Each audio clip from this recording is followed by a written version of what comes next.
right, Shio, welcome to Cherokee Now. Today we have Dr. Omlor joining the show. Dr. Omlor is from the Cherokee Indian Hospital and is here to talk a little bit about his department. Welcome to the show, Doctor. Thank you, Chris. So tell me a little bit about yourself. Do you have a family you brought down here with you?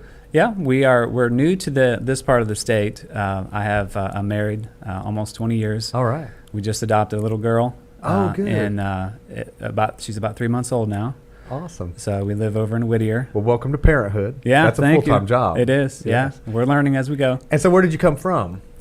Well, we recently came from Ohio. Okay. So my story, I have some neat connections to the hospital that go back a ways. Okay. After graduation from Ohio State, we moved to North Carolina to Rutherford County. Okay.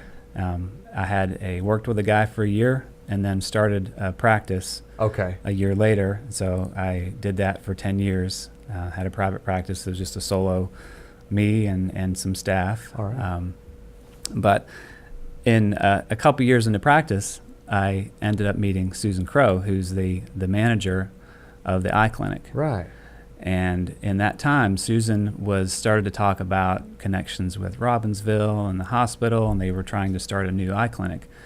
So I was talking with her as this was getting developed, and she was telling me, I'm trying to get this set up. Can you come work with us? This would be awesome. And at the time, I had private practice, and I said, there's just no way, Susan. I've got this practice I've got to commit to. And but it was kind of cool because she would say, well, we're designing the optical. We're looking at getting frames. And so she and I worked together a couple years on, she would come to my office and say, well, tell me what frame vendors you use and who help build who the helps program you up. from the ground up. Yeah, so it's neater looking back at that now than it was at the time, because it's kind of neat to think how this came full circle. Right. And I ended up back here working with Excellent. Susan. Excellent. Well, welcome to our community. So Thank you. I assume you're now a North Carolina fan, not a Buckeyes fan. Right? I don't know about that. I still have pretty good Buckeye loyalties. All right. So what do you like to do on your free time? I know you're a doctor during the day. What do you do in the evenings? Yeah. Our life has been so consumed with adoption for the past 2 years that, and we've had so many changes with moving from North Carolina to Ohio and then back to North Carolina, that we are just getting settled in life. You know, we are in a house 3 months now. And, good. And so, we like to hike. One of the things we love about this area is the beauty, and we like to just be outside. So most of our free time is with our daughter and walking outside and just enjoying the area. I just recently took a trip to Santa Fe, and that's a beautiful part of the world as well. I don't know if you visited the Albuquerque, Santa Fe area. It's beautiful. It's unique. It's real dry looking. It's got big mountains, of course, and it's in its own way, it's beautiful. But then there's nothing like getting on an airplane and flying back, and you see all this lush green, mountains. and you smell that fresh air and the clean rivers, and it just hits you. And it's beautiful. And you realize once again, and I hope everybody takes a look, and we take it for granted often. Yeah. But what a beautiful location we are lucky enough to live in. It's true. So let's talk a little bit now about optometry. Sure. What got you into optometry?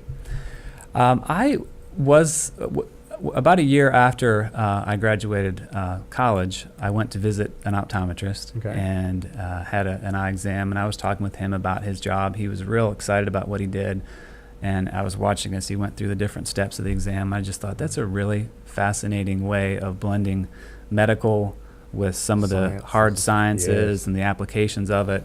And that day I just started researching and ended up applying shortly after. Good deal. So I'm about a 2050 probably. Is that a normal? What are you wearing glasses? Are I'm 2015.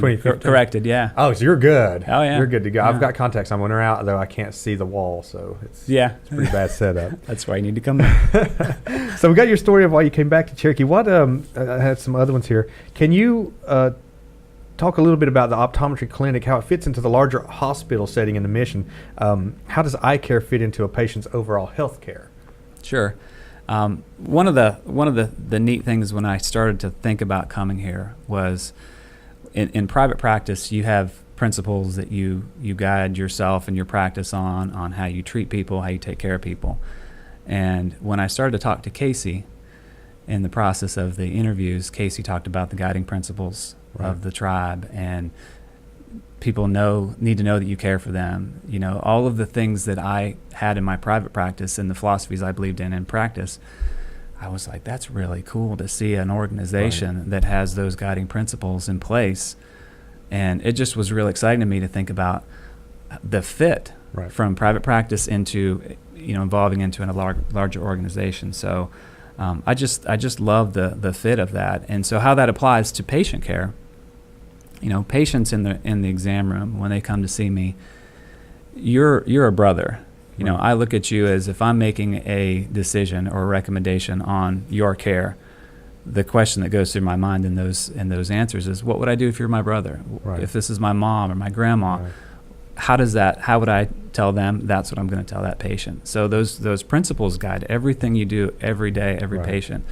So I love that there's an environment that supports that and that encourages that. So definitely a family community oriented philosophy. And I've seen it already. And in the short time I've been here, I've seen patients that really accept that and desire that. So how that fits into the hospital, it meshes really well with the hospital's guiding principles. So the eye clinic is a nice fit in that model.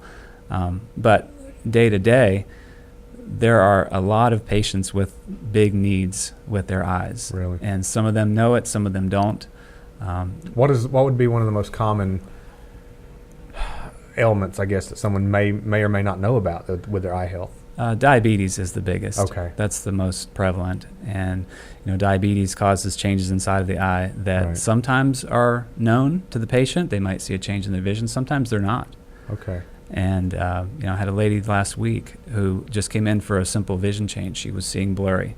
Oh, no. And I checked her, and her prescription had shifted. So like you, it would almost be like your vision with contacts seemed like it was what it was without.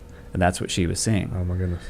And I started asking her questions about her sugar and how's your control. Right. And she said, I've been checking it, and my meter shows 100. And I said, that seems odd. And we just kept asking questions. And we did a check in the office, and her sugar was over 600. So we're able to identify. In that case, that just the vision change in her, it involves the entire person. Right. And she was somebody we had ended up escorting to the ER to get more emergent care because of the sugar was so high. But my goodness. Diabetes is the biggest. There's a lot of glaucoma. Okay. Anything circulatory that affects your system, heart disease. So is there a schedule that I need to be on if I'm out here in the community and I'm just wanting to be healthy? Is there a regular health schedule I should have with my eye clinic? It depends on what you are, where you are in life, your age, what's going on. Diabetics are required to have an annual diabetic exam. Other conditions like hypertension, that also is a good thing to have checked up annually.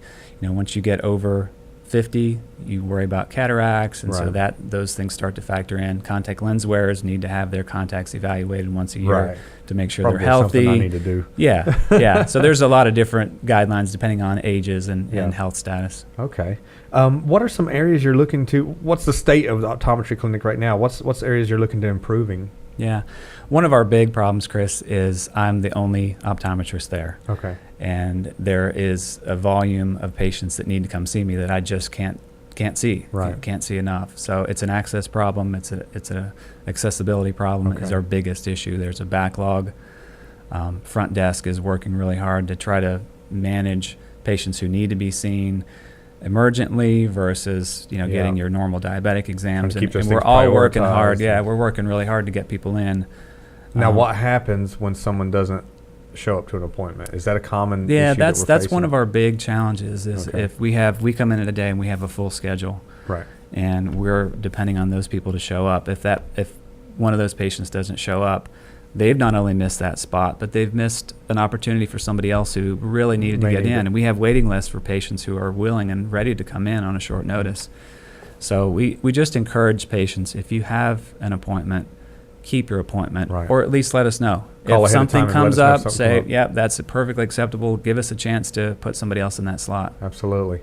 Are there any other areas that you're looking to expand on or develop within the optometry clinic? Yeah. So first one is getting more help. Okay. I'm actively looking for an optometrist. All right, kids, if you're out there and you're in school and you're looking for something to do, get into optometry. That's right. We need to get some help over here. That's right. It's a great place to be. So we're looking. That's step one, is to get more help. That will allow us to have more patients seen. Okay. But down the road, things like efficiency in the office. I want to make sure that your time is managed well. You're not in there longer than you need to be. We've got equipment that we're looking to upgrade that'll help us give you better care.